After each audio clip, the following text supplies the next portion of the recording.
Allah selalu ingin dekat dengan kekasihnya. Berbeda dengan Nabiullah Ibrahim alaihissalam, beliau gelarnya Khalilullah, sama artinya Habib kekasih, Khalil juga kekasih, tapi kualitasnya beda. Kalau Nabiullah Ibrahim alaihissalam menjadi kekasih Allah karena atas usaha kesolehannya beliau. Walaupun dalam Al-Quran, wattakhadallahu Ibrahima khalila. Kalau Rasulullah imannya kepada Allah terus mengalami peningkatan. Coba kita lihat dalam sejarah Nabiullah Ibrahim alaihissalam. Beliau mau makan, ibu. Ini Nabi Ibrahim nih. Karena dalam Al-Quran, dalam diri Nabi Ibrahim itu ada uswah hasanah buat Nabi Muhammad. Makanya Nabi Ibrahim digelari Abul Anbiya, bapak moyangnya para nabi. Karena dari jalur Nabiullah Ismail lahir baginda Nabi Muhammad sallallahu alaihi wasallam. Orang Yahudi nggak ngakuin Nabi Ibrahim punya anak Nabi Ismail. Dia cuma ngakuin Nabi Ibrahim punya anak Ishak doang. Itu orang Yahudi begitu dari dulu. Jangan aneh, nggak perlu aneh kalau orang Yahudi benci sama orang Islam. Tadi saya lihat di mana, di media sosial, orang Palestina yang mati sebagai syahid dipulangin sama orang Yahudi, ya kan? Dipulangin sama orang Yahudi itu jenazahnya, diusung di atas, rupanya dalam apa? Di dalam jenazah itu ditaruhin bom, meledaklah dia diiring-iringan jenazah. Itulah jahatnya orang apa? Orang Yahudi.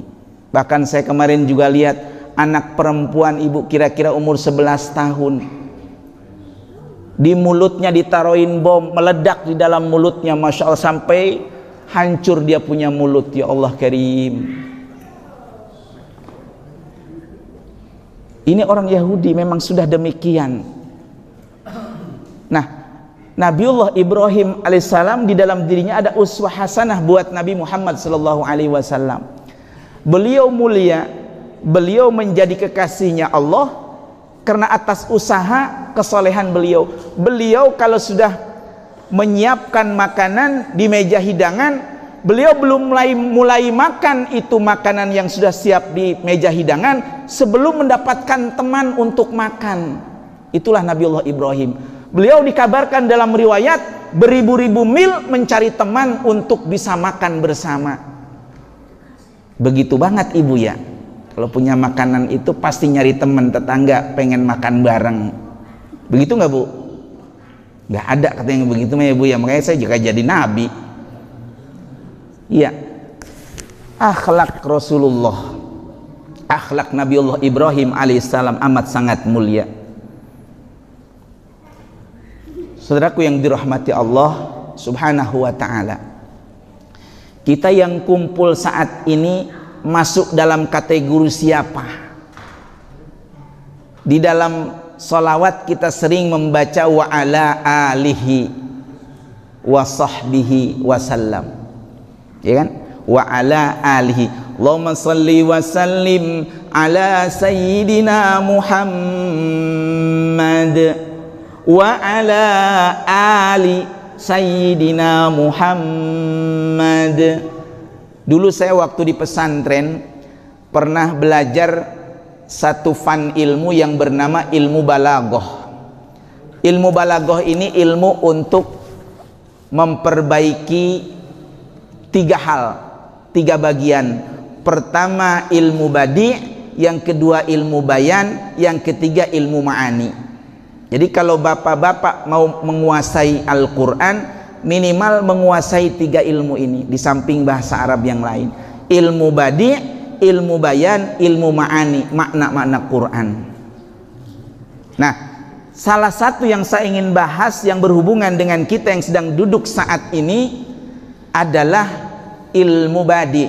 Ilmu badi' ini ilmu yang dengan karenanya kita bisa mengetahui kata-kata indah di dalam Al-Quran. Nah, artinya kata-kata itu bisa memiliki makna khusus, kita bisa melihatnya lewat ilmu badi. Namanya disebut di situ, ada sebutan badi tauriyah. Ini ngaji sebentar. Badi tauriyah. Apa itu badi tauriyah? Lafdzun lahu maknayani qaribun wa ba'idun. Satu lafaz yang punya dua makna. Satu makna dekat, yang kedua makna jauh. Rupanya kata-kata Ali, keluarga Nabi Shallallahu Alaihi Wasallam, yang sering kita sambungkan dengan salawat salam kepada baginda Nabi, itu memiliki dua makna. Tapi wa urida maknal ba'id, yang dimaksud adalah makna yang jauh. Mana makna jauh dari Ali itu? Artinya keluarga. Berarti wa ala alihi, terhadap keluarga Nabi Muhammad SAW. Yang dimaksud keluarga Nabi itu ada dua berarti. Pertama, makna dekatnya adalah Ahlul Bait. Siapa Ahlul Bait ini? Ada Hasan, Husain, Fatimah, Ali radhiyallahu an. Ini namanya Ahlul Bait. Ini keluarga Nabi yang dekat maknanya. Tapi wa urida maknal bait, yang dimaksud dengan keluarga, dimaksud dari kata wa alihi ini adalah makna jauh. Apa makna jauh? Yaitu setiap umat Rasulullah yang tadi tidak pernah bertemu dengan Rasulullah, tidak pernah mimpi sekalipun bertemu dengan Rasulullah, tapi dia iman kepada Rasulullah, cinta kepada Rasulullah, dialah termasuk keluarga Nabi Muhammad sallallahu alaihi wasallam.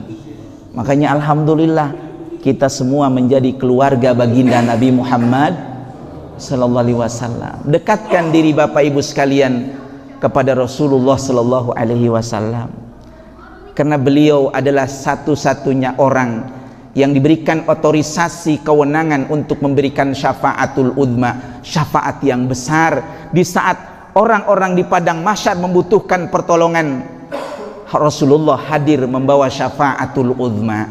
Hatta seorang anak yang baru lahir dari rahim ibunya, dan rahim ibunya bukan rahim yang muslim, dia non-Islam, sebelum balik dia meninggal.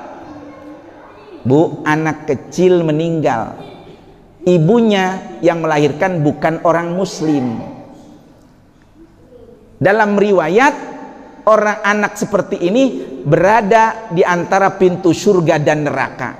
Jadi di dinding neraka dan di dinding surga. Masuk ke neraka enggak, masuk ke surga juga enggak. Dengan syafaat Rasulullah sallallahu alaihi wasallam, akhirnya anak ini dimasukkan ke dalam surganya Allah Subhanahu wa ta'ala. Masya Allah. Apalagi kita yang senantiasa membasahi lidah kita dengan ucapan sholawat. Ibu, kalau kita sudah merasa tua, ngapain lagi kita kalau bukan baca sholawat? Gak usah tuh bibir pakai ngomelin cucu, gak usah. Udah banyakin aja ngunyem baca sholawat. Allahumma salli ala Sayyidina Muhammad wa ala ali Sayyidina Muhammad. Bapak-bapak lagi bawa kendaraan, lagi nyetir, lagi bawa motor, udah baca sholawat. Allahumma salli ala Sayyidina Muhammad wa ala ali Sayyidina Muhammad.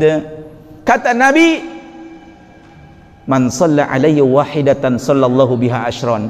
Siapa membaca salawat kepadaku satu kali, Allah jawab 10 kali. Jadi kalau kita baca salawat kepada Rasulullah, yang jawab bukan Rasul tapi Allah. Masya Allah, Allah sendiri yang jawab salawat kita. Makna salawat dinisbahkan dari Allah kepada hambanya adalah rahmat, kasih sayang. Jadi berarti kalau kita baca salawat satu kali, Allah sayang 10 kali lipat kepada kita. 100 kali kita baca salawat kepada Nabi, 1000 kali Allah menjawab salawat kita. Kalau Allah sudah sayang kepada kita, doa-doa terbaik yang kita panjatkan lewat lidah kita dalam bermunajat, bahkan keinginan kita yang masih baru berada dalam hati kita, dipastikan Allah akan ijabah karena Allah sayang kepada kita. 1 kali salawat Allah jawab 10 kali salawat. Lalu bagaimana kalau salam? Ma min ahadin yusallimu alayya, tidaklah dari seseorang mengucapkan salam kepadaku, assalamu alayka ya Rasulullah, illa raddallahu alayya ruhi, kecuali Allah kembalikan ruhku kepada jasadku. Rasulullah ruhnya di surga, dikembalikan atas kemahagungan Allah ke dalam jasadnya. Di mana jasad Rasulullah? Adanya di makom Rasulullah di Masjid Nabawi. Raudhah itu salah satu makom mustajab yang ada di Masjid Nabawi. Kalau dulu saya kalau rindu sama Rasulullah, ya Rasul saya rindu kepadamu, ingin bertemu di raudhahmu, di makommu, itu langsung badan jalan sendiri. Kalau sekarang sudah diatur pakai aplikasi ibu, kalau bapak ibu umroh. Kita pengen sholat di raudhah itu diatur, sekali haji 41 hari, raudhahnya yang boleh cuman sekali, cuman ada bonusnya mungkin 1-2. Masya Allah. Kata Nabi, ma baina hujrati wa mimbari raudhatun min riyadil jannah. Jarak antara kamarku dengan mimbarku itulah namanya raudhah. Jadi kata Nabi, yang disebut raudhah itu jarak tempat antara kamarku dengan mimbarku, itu namanya raudhah. Di situ tempat mustajab kalau kita sholat 2 rakaat.